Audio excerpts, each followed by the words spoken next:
Eu sei que a presença de vocês aqui nessa noite chuvosa se deve a esse acontecimento do estado do Pará, na Amazônia, que eu acho que se move pendularmente entre a desmemória e a antimemória. Ou não é lembrado, ou é mal lembrado. E quando lembrado, em geral, o entendimento é distorcido. No ano passado, a data de aniversário oficial da cabanagem, 7 de janeiro, o movimento completou 180 anos. Era uma data redonda que poderia servir de motivo, de inspiração, para que o poder público e as instituições de conhecimento, de saber, da universidade, das escolas, atraíssem a população de Belém, do Pará, e talvez até ecoassem nacionalmente ou internacionalmente, porque a cabanagem é um ponto no vazio, é um vácuo na história brasileira. Eu, nesse suplemento que eu fiz sobre a cabanagem, o único que foi produzido na data, o Liberal, como sempre, em cima do lance, 8 meses depois, fez o suplemento que era, evidentemente, uma tentativa de não passar em branco, feito às pressas. E eu não me orgulho de ter sido o único, não. Eu fico triste que um movimento social desse porte permaneça esquecido e ignorado. Vamos dizer que é uma patriotada de humor negro, querer que a cabanagem tenha a importância que teve. Mas, se ela ocorresse hoje, ela durou 5 anos, de 1835 a 1840, se ela acontecesse nos nossos dias, ela teria provocado a morte de 2 milhões de pessoas. Na época, 20% da população da Amazônia desapareceu. Alguns povoados, vilas, até mesmo cidades, sumiram do mapa, porque a população toda foi morta. Morreu, fugiu. Então, dos 150 mil habitantes da província do Grão-Pará e Rio Negro, 30 mil morreram na cabanagem. É um número grandioso. Poucos movimentos na história da humanidade têm essa dimensão tão trágica, tão fatal quanto a cabanagem. Por si só, por esse número, ela não podia estar fora dos compêndios de história que são oferecidos, ou submetidos, ou impostos aos estudantes. E os estudantes não conseguem nem chegar a esse número. 2 milhões de mortos. O Brasil, a cada ano, no trânsito brasileiro, morrem 50 mil cidadãos, o que equivale a todas as baixas militares dos Estados Unidos na guerra, na Segunda Guerra que eles perderam depois da Coreia, que foi no Vietnã. E tem no cemitério de Arlington, em Washington, tem a parte reservada aos heróis da Guerra do Vietnã. Os heróis da cabanagem estão naquele monumento no entroncamento que hoje é ponto de encontro de pessoas desvalidas, mendigos, criminosos, e que as pessoas passam rapidamente sem ter a mínima noção, mesmo porque aquilo está no formato de concreto que parece refratário à dimensão humana. Então, a cabanagem, quando ela é lembrada, ela se transforma em carnaval. Então, a aldeia cabana, essa péssima construção para o carnaval, porque as pessoas não conseguem ver os passistas passarem dançando, ela é a carnavalização da cabanagem. Como tudo na Amazônia é distorcido, porque esta é uma região de destino, não de origem. O destino do colonizador. O colonizador sabe o que quer, impõe o que quer, e a Amazônia é obrigada a se submeter. A cabanagem não foi um raio que estourou subitamente. Há um processo, e esse processo vem desde a instalação do Império Português, que às vezes as pessoas não se lembram, mas o Império Português durou 500 anos e atingiu a Ásia e a África. A gente vai em alguns lugares da Ásia e da África onde se fala o português de Portugal. Desde o momento em que o Império Português se estabeleceu no Brasil, ele teve dois eixos centrais em Minas, com o ouro que impôs o Império Britânico via Portugal. A City de Londres funcionava com o ouro do Brasil e a Amazônia como uma reserva estratégica e geopolítica. Por isso é que o Pedro Teixeira, em 1637, fez aquela viagem fantástica com 2.000 pessoas na expedição, subiu e desceu o Amazonas todo e chegou ao Pacífico. Se o Pedro Teixeira falasse inglês, Hollywood o teria transformado num grande herói mundial, que ele não é, porque nós não conseguimos ter uma dimensão universal.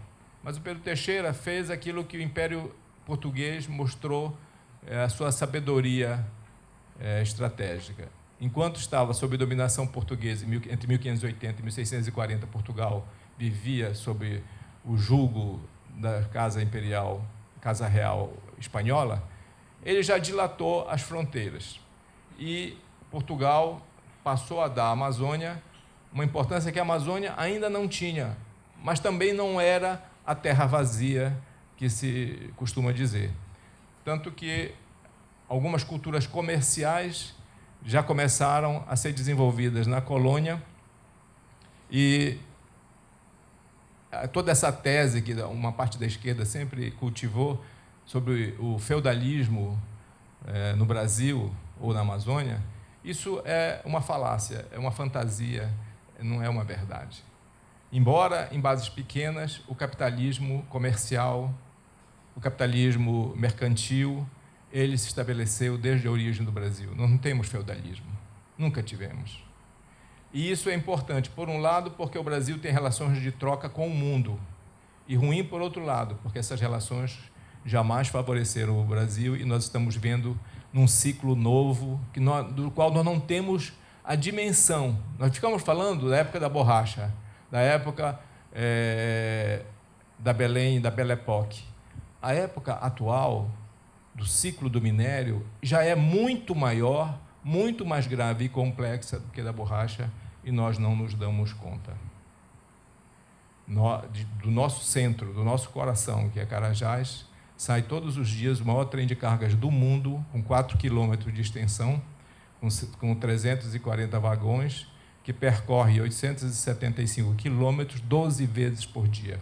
12 composições fazem essa viagem todos os dias, levando minério de ferro no valor de 30 milhões de dólares por dia. Então, nós não temos a dimensão da contemporaneidade de cada etapa da história da Amazônia. O padre Antônio Vieira, que também foi uma personalidade fantástica, que estava do lado errado, ele devia estar do lado da Holanda, estava do lado de Portugal, ele, em vez de estar no império ascendente, ele estava no império decadente, porque a retórica dele, a importância, a figura humana do padre Vieira era típica de um império em ascendência. Ele disse, e essa é uma das causas da insatisfação que levaria à explosão da cabanagem, que as pessoas do lugar governariam melhor do que as enviadas pela metrópole em Lisboa, porque se tivessem lucro, elas aplicariam na própria terra, e elas, conhecendo as pessoas, administrariam melhor a província, a colônia. E uma das causas da cabanagem foi a tirania dos enviados da metrópole, dos governadores gerais e dos capitães, chefe do comando civil e o chefe do comando militar. Sempre, mesmo quando eram iluminados, eles não deixavam de ser déspotas. E uma das formas de despotismo mais cruel adotada foi a escravidão. Nenhum país foi tão escravagista quanto o Brasil, nem os Estados Unidos. A escravidão foi uma mácula tão profunda e duradoura que gerou um poeta como o Castro Alves, que é a melhor poesia contra a escravidão que o ser humano já produziu, na minha opinião. Então, essa escravidão era feita pelos jesuítas, como a principal ordem religiosa, de uma forma que, para os intelectuais de hoje e de sempre, tinha um componente que deve causar um pouco de perplexidade. É que os jesuítas, embora fossem exploradores, embora utilizassem a mão de obra de uma forma servil, eles tinham um componente de carisma que garantia a sua dominação, a aceitação da sua dominação. E a forma da reação era uma forma sutil, ela não era da revolta contra o jesuíta, por esse componente espiritual, carismático que eles utilizavam. Um dos exemplos está bem aqui pertinho, na igreja de Santo Alexandre. Na igreja de Santo Alexandre, os jesuítas permitiram que os nativos, os índios, criassem. É uma das raras igrejas em que os índios são arquitetos. Muito mais respeitados pelos jesuítas do que pela autoridade da cultura que restaurou a igreja e a desnaturou. Transformou uma igreja pública, uma igreja de rito, num local de cerimônia de casamento da socialite. Então, os jesuítas, não havia forma do Estado competir com eles por essa carisma que eles utilizavam para dominar os índios, e que provocou um dos fenômenos mais incríveis da cultura nacional, que é o sincretismo. A gente não sabe onde começa a religião dominante e onde começa a reação à religião dominante pelas formas sincréticas de manifestação do povo. E, por isso, a cabanagem começa no dia 7 de janeiro de 1835, com o disfarce de uma festa. A análise das festas populares, ela é também a análise da revolta popular. A água ardente, como eles grafavam na época, era o combustível das festas que começavam religiosas e terminavam inteiramente pagãs e em revoltas, que tem uma tradição mundial da festividade, como prova a Revolução Francesa. Então, quando o último déspota esclarecido de Portugal, aquele estadista, o último estadista do Império Português, o Marquês de Pombal, resolve transformar a Amazônia, consolidar a Amazônia como o reduto onde o Império Português sobreviveria. Ele já não tinha mais dúvida que Portugal era pequena demais para dominar o Brasil da Europa para cá. E ele definiu a Amazônia como o último reduto português. E nessa época em que Belém era uma cidade inteiramente provinciana, arcaica, pobre, ele construiu os palácios, que hoje ainda constituem um dos grandes atrativos turísticos da cidade. Palácios e igrejas que significariam a vanguarda do Estado como organizador da sociedade. E que, naturalmente, brigou com os jesuítas e os expulsou daqui. E, para substituir as missões religiosas, ele criou o diretório. E o diretório é a forma laica da exploração da mão de obra, sem o componente atenuante, amortecedor do carisma. E o resultado, as revoltas. É o ciclo das revoltas. O trabalhador, seja índio, seja negro, e é bom situar a pregação dos jesuítas, sobretudo do Antônio Vieira, contra a escravização do índio e a tolerância à escravização do negro. Há um certo tipo de interpretação histórica que abstrai a cada etapa da vida e julga tudo pelo denominador comum da sua própria época. Uma vez eu participei de um debate que as pessoas execravam o Padre Vieira como um escravista dos negros, sem ver o momento em que ele estava vivendo. O Padre Vieira fez pregações em todos os lugares onde ele foi, contra os governos locais e certas vezes contra o governo central de Lisboa. E, eventualmente, ia preso, mas geralmente era respeitado. Aqui, ele nunca pregou contra o governo local. É da tradição da Amazônia, até hoje, infelizmente, um grau de violência incrível. Eu escrevi no meu blog hoje um artigo sobre os sequestros, e está provocando uma reação da corrente de direito, das garantias dos direitos humanos, sobretudo, em tese e teoricamente, sobre a frequência dos sequestros em Belém, em que o sequestrador retém uma pessoa sob ameaça, em geral, de um revólver, aí pede que venha a mãe, a namorada, o periquito, o papagaio, e a pessoa fica sob inteiramente submissa e inerte diante da ameaça do sujeito virar, puxar o gatilho e a matar pelo azar dela ter passado naquele momento, naquela circunstância. E não tem mais nenhum domínio sobre sua vida. A negação da vida é uma constante na Amazônia. A violência é brutal. Nós somos a 26ª cidade mais violenta do planeta e nós somos o estado mais violento nas relações entre os homens no meio rural. Essa violência, ela vai comprimindo o cidadão. E nós temos uma elite horrivelmente dissociada dos interesses coletivos e da identidade, seja regional, seja nacional. Uma elite voltada para si mesmo. E que nós todos estamos tendo a oportunidade única de vermos colarinhos brancos presos. E, felizmente, há uma corrente do direito que considera a formalidade uma formalidade, quando ela está num conjunto de pesos e contrapesos, em que a formalidade geralmente é uma forma de escapar da condenação, da justiça, da verdade. Então, nós somos uma geração privilegiada por, de uma maneira ou de outra, estarmos vendo pela primeira vez os empreiteiros que se tornaram donos do país a partir da era do Juscelino Kubitschek, com Brasília, deixarem de ser os mais iguais dos brasileiros. Então, essa violência, ela abstraiu as mudanças políticas. Em 1822, o Brasil se tornou independente de Portugal e a adesão foi feita no dia 15 de agosto de 1823, 2 meses depois que os autores da solenidade, os organizadores da adesão do Pará à independência, haviam reprimido os patriotas que queriam a independência, matando alguns, deportando outros.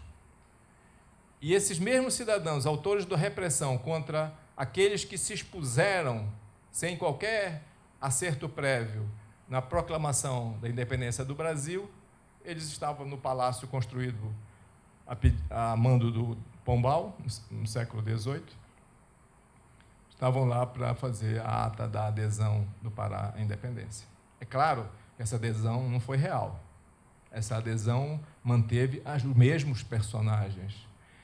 E, para azar dos dominadores, o comandante das armas, que era o chefe militar, era um português extremamente radical, José Maria de Moura, que continuou a perseguir os brasileiros exatamente como ele vinha fazendo antes dessa ata de declaração da adesão do Pará à independência. E os enviados do Rio de Janeiro não discrepavam em nada dos enviados de Lisboa. A situação continuava a mesma. Todo o período entre 1821, quando surge o primeiro jornal no Pará, o Paraense, do Felipe Alberto Patrone Martins Maciel Parente, nome espanhol, espanhol que tem esses nomes longos. Quando o Patrone faz circular o Paraense, que circula sob o domínio dele pouco tempo, porque ele rapidamente é preso e deportado. E a carreira do Patrone, ela mereceria, se nós tivéssemos apreço pela nossa cultura, se nós conhecêssemos quem nós somos, mereceria realmente uma grande biografia. Ninguém sabe como era o rosto do Patrone. Não tem nada sobre a imagem física dele. E ele foi para Lisboa, como a elite brasileira ia, estudar em Coimbra, e foi um aluno brilhante em Lisboa. Voltou quando, depois da Revolução do Porto de 1820, que transformou Portugal numa monarquia constitucional, não mais numa monarquia absolutista, ele voltou para o Pará para vir surfar na onda em que o Pará se tornaria constitucional, como Portugal, sem se desligar de Portugal. Só essa posição do Patrone já exigiria um estudo sério, mais sério mesmo, com o que nós não estamos acostumados a fazer, para ver em que ponto ele era oportunista e em que ponto ele era vanguardista. Ele podia ser um mero oportunista, ir para as cortes como deputado, como ele foi. Mas podia ser um vanguardista. Ele fez o cálculo pragmático da situação e verificou que a independência, naquele momento, não era possível. E, se fosse possível, era apenas um ato formal, como acabaria sendo. E, diante do rei e na corte, ele ofendeu o rei. Fez um discurso violentíssimo de corpo presente contra o rei. E, naturalmente, foi expulso da sessão. E, a partir daí, começa a desgraça. Um dos primeiros textos que eu fiz no jornalismo foi sobre ele. Eu sabia nada sobre ele. E fui fazer uma pesquisa na Biblioteca Pública, que naquela época acumulava função com o Arquivo Público na Campos Salles, e descobri como era surpreendente, maravilhosa, curiosa a vida desse cidadão. Mas todos diziam que ele era louco, porque realmente ele, no final da vida, ele inventou uma geometria política que era um ensaio ensandecido. Mas, ao mesmo tempo, ele escreveu uma poesia sobre os 365 janelas do seminário, que era de uma ironia terrível contra a elite paraense. Essa que sai nos domingos em todas ou em tudo da época. Ainda não tinha esses jornais naquela época. Não sei se felizmente ou infelizmente. Então, o Patrone, ele exemplifica a dificuldade do intelectual crioulo. A Espanha criou o intelectual crioulo. A primeira Universidade das Américas foi espanhola 4 séculos antes da primeira Universidade brasileira. 4 séculos. Não estou falando da Universidade Europeia. Quando os portugueses e os espanhóis vieram para o novo continente, das 16 universidades da Europa, 9 estavam na Península Ibérica. Então, não foi o domínio do imobilismo medieval da época das trevas. No Brasil, sim. Na América Espanhola, na América Hispânica, não. O primeiro jornal das Américas surgiu 100 anos antes do primeiro jornal brasileiro, que teve que ser lançado em Londres pelo Correio Brasiliense, porque o Hipólito José da Costa era amigo do príncipe real. No Brasil, ele não podia ter feito isso. A censura se estabeleceu no Brasil para censurar os jornais que ainda não existiam. Mas a junta, um ano antes, já tinha se instalado. Então, nós tivemos um desapreço pela liberdade, pela diversidade de opiniões, pela livre expressão do pensamento. Nós sempre tivemos desapreço, sempre perseguimos isso. Daí a nossa dificuldade de transformar a tenra planta da democracia numa árvore frutífera e forte. O Patrone, então, foi uma antevisão, um ensaio do que viria. Mas tem uma coisa importante para já desfazer as antimemórias da cabanagem. A cabanagem foi a única das revoltas do Império, do Segundo Império, do qual ela foi a maior, indiscutivelmente, que culminou com a instalação do governo popular. 3 presidentes cabanos, o Malcher, o Vinagre e o Angelim. Então, isso tudo é exaltado como uma revolução popular que conseguiu essa façanha, que nenhuma outra obteve. Alguns mais exagerados dizem que a cabanagem foi a precursora da revolta da Comuna de Paris de 1871, o que é totalmente desproposital. De verdade, os cabanos tomaram o poder. Tal a revolta, tal a mobilização armada que eles conseguiram pelo grau de exploração a que estavam sujeitos. Não havia outro caminho, a vida ou a morte. Não tinha outro caminho. Mas eles não souberam o que fazer do governo. Não fizeram nada revolucionário, nada diferente, nada que modificasse a estrutura da vida na Amazônia. Tudo continuou mais ou menos igual, agravado por esse morticínio, por esse espetáculo de sangue, de hemorragia desatada, que foi não só a parte de revolta e estabelecimento do governo rebelde, mas, sobretudo, a pacificação, entre aspas, comandada pelo Marechal André, barão de Caçapava, que tinha umas contas a acertar com o passado dele como presidente da província, que saiu daqui expulso, escorraçado. e voltou para ajustar as contas. E ajustou de uma forma impiedosa, embora ele fosse um grande administrador. Aqui na frente de Belém, na Baía do Guajará, foi instalada uma corveta defensora, que era um presídio sobre a água. E todos os dias, alguns dos presos morriam, de inanição, de doença, de fome.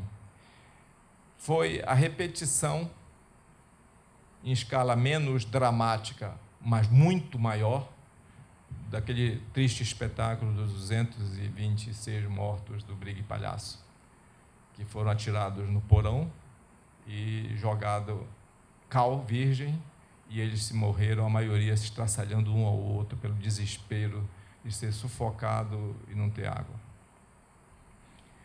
O espetáculo da corveta defensora não tem essa dramaticidade, mas morreram milhares de pessoas na corveta.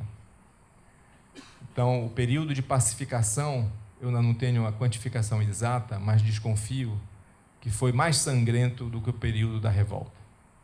O que diz muito sobre a atenção do poder central nacional num Estado nacional fictício, numa federação falsa como a nossa, que não pode mais prosseguir, sobre uma região dominada como a Amazônia. A cabanagem, ela teve esse momento de irrupção violenta em que as principais autoridades da província foram mortas e seus corpos ficaram expostos por bom tempo. As pessoas passavam, cuspiam, chutavam. E o intrigante é que o governador da província era um maçom. E a maçonaria foi o braço vanguardista do Império, da República, do Império, da Independência, em todo o Brasil, menos em Belém, menos no Pará. A sede da maçonaria foi destruída e o chefe maçom foi morto, que era o presidente da província.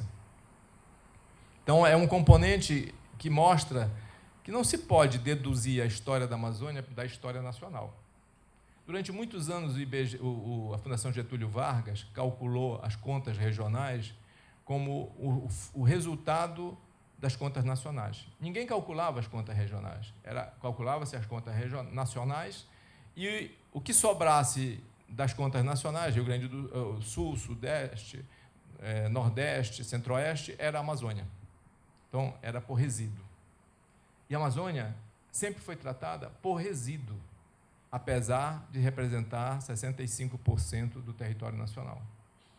E apesar de todas as lendas de que ela é prioridade nacional.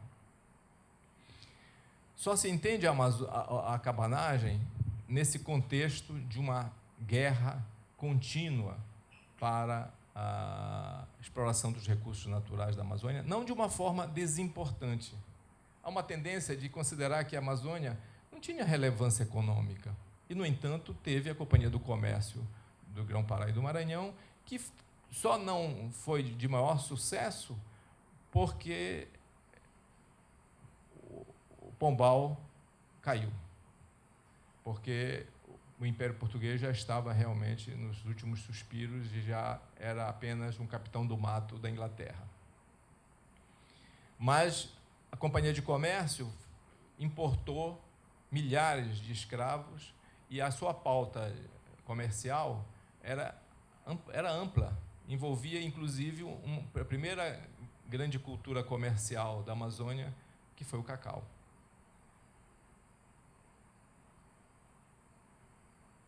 Outro mito, que é esse do governo, os cabanos constituíram um governo revolucionário. Eles não foram isso, e basta ver a documentação primária que existe no arquivo público para ver que os atos foram atos meramente burocráticos. E quando... Aliás, é preciso lembrar também que o grande ideólogo da cabanagem, que foi o Batista Campos, que era um padre, morreu de uma forma quase irônica, dia 31 de dezembro de 1834, ou seja, uma semana antes de eclodir o movimento com o qual ele se empenhou tanto, ao fazer a barba, se cortar e gangrenar. E como ele estava fugindo, estava sendo perseguido, ele não pôde se tratar e morreu.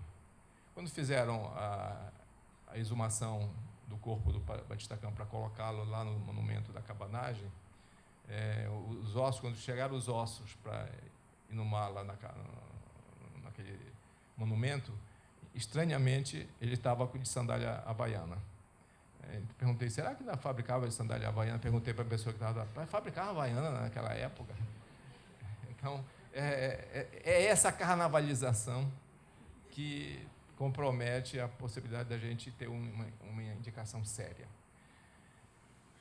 A maior história da cabanagem foi escrita pelo Barão do Guajará, que é dono daquele casarão maravilhoso, do lado daquele casarão horroroso da Assembleia Legislativa do Estado do Pará, que serve de sede ao Instituto Histórico e Geográfico Brasileiro, onde não havia uma coleção completa dos motins políticos escritos pelo dono da casa. E o Domingos Antônio Raiol, para uma certa corrente de historiadores dogmáticos, não podia ser considerado sério, porque o pai dele, um português, foi assassinado pelos cabanos.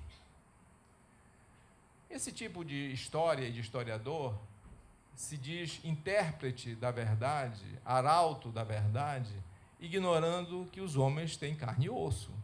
Os homens não são tipos ideais, os homens não são criações abstratas de um intelecto. Os homens são pessoas contraditórias, complexas.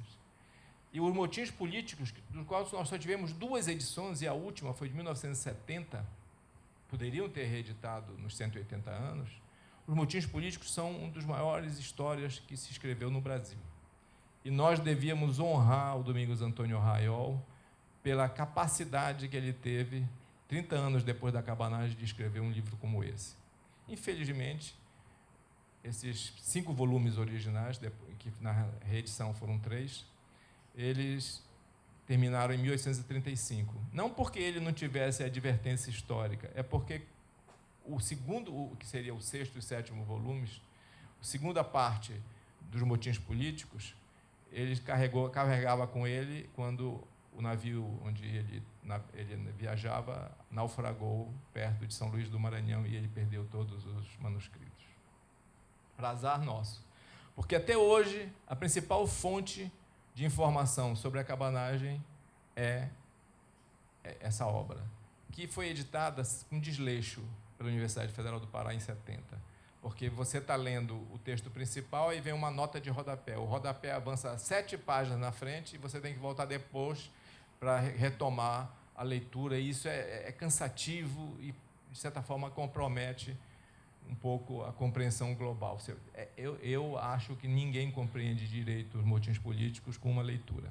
É quase impossível, por causa dessa forma arcaica e tola de editar o livro, para não ter trabalho na edição. Então, nós precisamos de uma edição nova, de um livro tão importante da história do Brasil, para um historiador tão isento quanto ele. O Barão, que todos usam e poucos citam nas suas obras, desde então, talvez 1 ou 2 livros tenham surgido com informações novas, o que mais se faz é a interpretação de interpretação.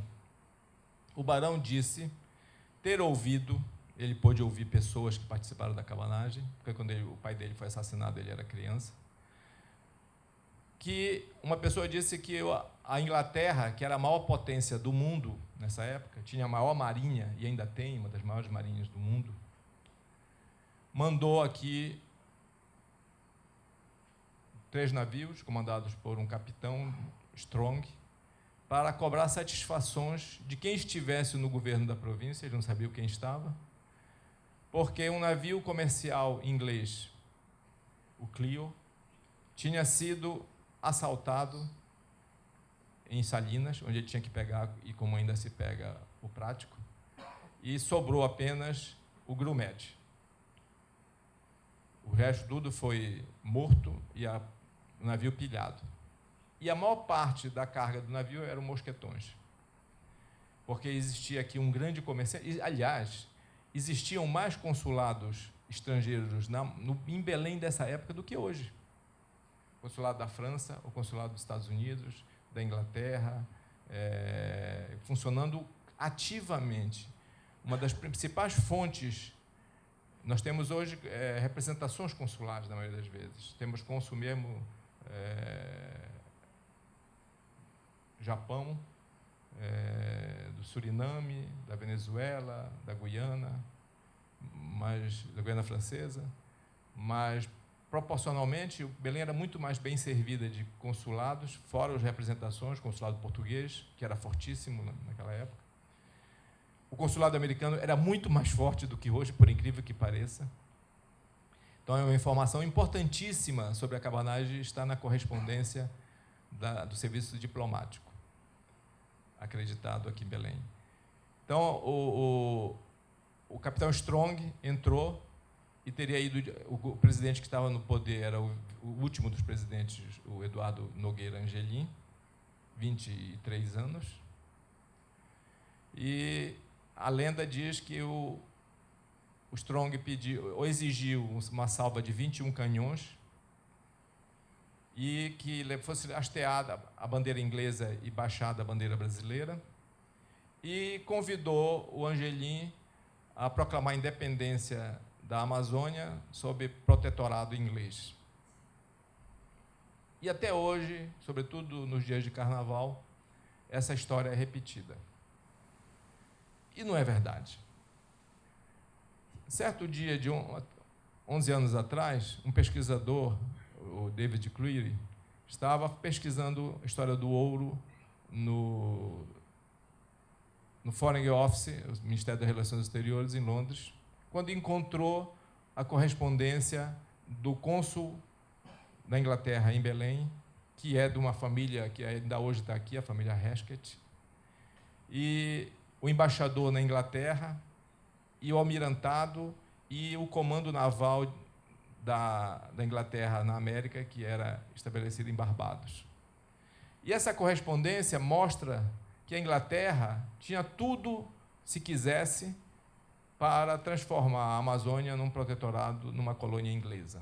Porque, num certo dia, o chefe de governo do Brasil, que era o paulista Diogo Antônio Feijó, padre, que governava o Brasil numa regência una, porque Dom Pedro ainda era criança, não tinha ainda maioridade, e ele convocou o embaixador inglês, no Rio de Janeiro, e disse para o embaixador que ele pedia ao embaixador que a Inglaterra enviasse 1.000 homens ao Pará para reprimir a cabanagem, que o governo faria vista grossa, que eles poderiam matar os paraenses que resistissem, e que ele faria o mesmo pedido para a França e, por incrível que pareça, para Portugal, do qual o Brasil tinha se desgarrado 13 anos antes. O embaixador na Inglaterra mandou correspondência para o ministro das Relações Exteriores, que era o Lord Palmerston, e disse: não vamos aceitar essa proposta. Primeiro, porque ela é feita em caráter confidencial, não é oficial. Segundo, porque mesmo que nós aceitássemos, teria que passar pela Assembleia Provincial, e ela certamente não aprovaria. E ele não disse, mas eu digo, que era melhor para a Inglaterra explorar a Amazônia sob o governo brasileiro do que sob um governo colonial inglês, como ele fez na Índia. Não é que a Inglaterra respeitasse a soberania nacional. A Inglaterra estava se lixando para a soberania dos países. Ela estava na Índia. Mas, do ponto de vista econômico, da rentabilidade, era melhor que o governo fosse brasileiro. Porque as nações dominantes do mundo, eu acho que elas nunca encontraram um governo tão dócil, tão corrupto, tão descomprometido com o país quanto o brasileiro. Então, o raciocínio foi pragmático da Inglaterra. E o capitão Strong, sem saber disso, mandando correspondência para o seu almirante, o contra-almirante, que era o chefe da esquadra naval em Barbados, disse: eu conversei com o Eduardo, ele chama só de Eduardo, e com 150 fuzileiros navais eu acabo com essa festa, para ver a incompetência do Exército Imperial Brasileiro à base de corsários, à base de soldados de aluguel, principalmente alemães. Então, o Strong disse, não preciso de 1000 homens. Ele não sabia desse detalhe. Ele disse apenas que, com 150 fuzileiros navais, ele derrubava o governo cabano, matava os cabanos que fossem necessários e restabelecia o poder legal. Então, a Inglaterra não internacionalizou, não tornou inglesa a Amazônia porque não quis. E vejam só uma comprovação disso, que acaba com esse negócio da tese do autor César Ferreira Reis, da cobiça internacional permanente, que não se realizou porque os brasileiros não deixaram.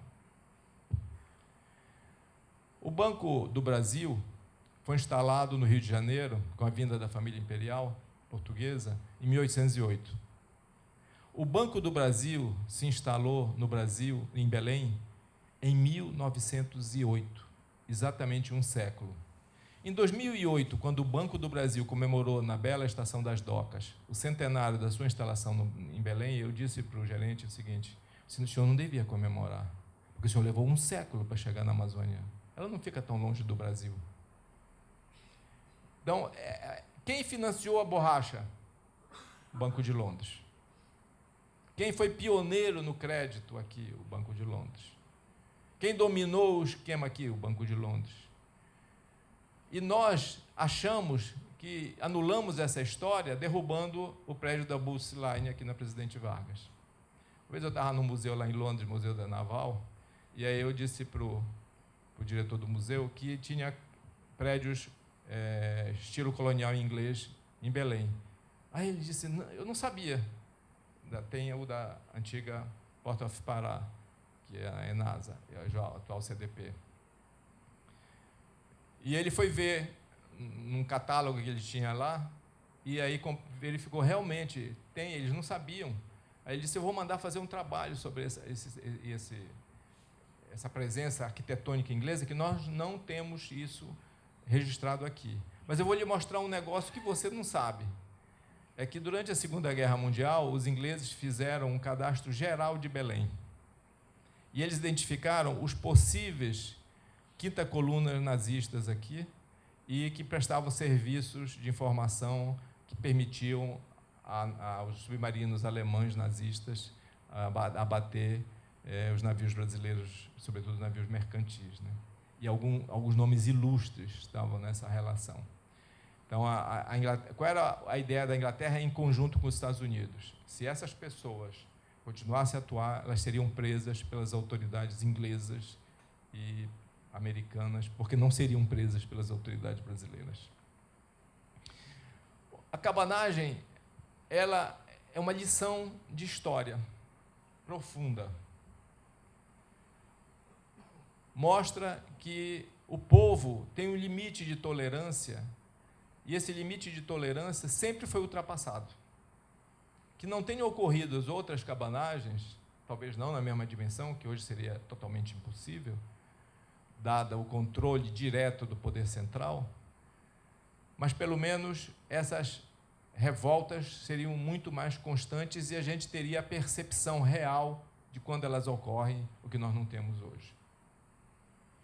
Hoje, esse morticínio, esse esmagamento, essa exploração são de forma muito mais sutis do que antes, mais persistentes. Também ela mostra que a Amazônia ela tem uma rara possibilidade que não tiveram os países africanos e asiáticos no século anterior, graças à existência de uma contra-informação no mundo de informação controlada. O Marx dizia que o mesmo trem que levou o colonizador inglês à Índia o levaria de volta. Que a modernização é o elemento chave, é a pedra de toque numa relação entre colonizados e colonizadores. Que é preciso modernizar para eliminar o agente modernizador que explora o agente modernizado. Colônias não têm história se não conseguirem sincronizar os acontecimentos à sua percepção. O que realmente está sendo feito, aquilo que nós percebemos. A distância entre o momento do acontecimento dos fatos e o seu conhecimento é incrivelmente distanciado, apesar da internet. A história da Amazônia ela é tão grande e hoje tão vinculada ao mundo que nós não percebemos que, se a borracha foi o segundo produto de exportação do Brasil, depois do café, o minério de ferro era o principal produto de exportação do Brasil até a queda da China, que compra 70% do minério de ferro do Brasil, e do que é exportado, 80% sai da Amazônia. Que a receita acumulada do minério de ferro já é muito maior do que o da borracha. Que nenhum município da Amazônia, na época da borracha, ocupou a posição que Paraupebas ocupa hoje, de o maior município em saldo de divisas do Brasil. Mas também nós nunca imaginaríamos, por mais satânicos que nós tivéssemos sido, que São Félix do Xingu seria o município brasileiro que mais cabeças de gado tem, quando era evidente a sua vocação florestal.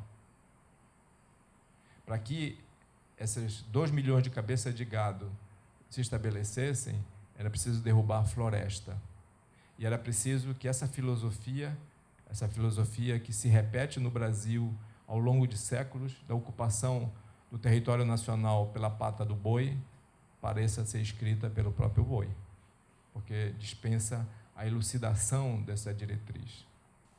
A Amazônia da cabanagem, com esse número incrível de 2 milhões de mortos, ela clama pela nossa compreensão, pela nossa memória, pela nossa elucidação, pelo nosso combate cultural, porque nós não queremos mais que haja novas cabanagens, mas o que nós não queremos mais é que hajam causas de novas cabanagens. Muito obrigado.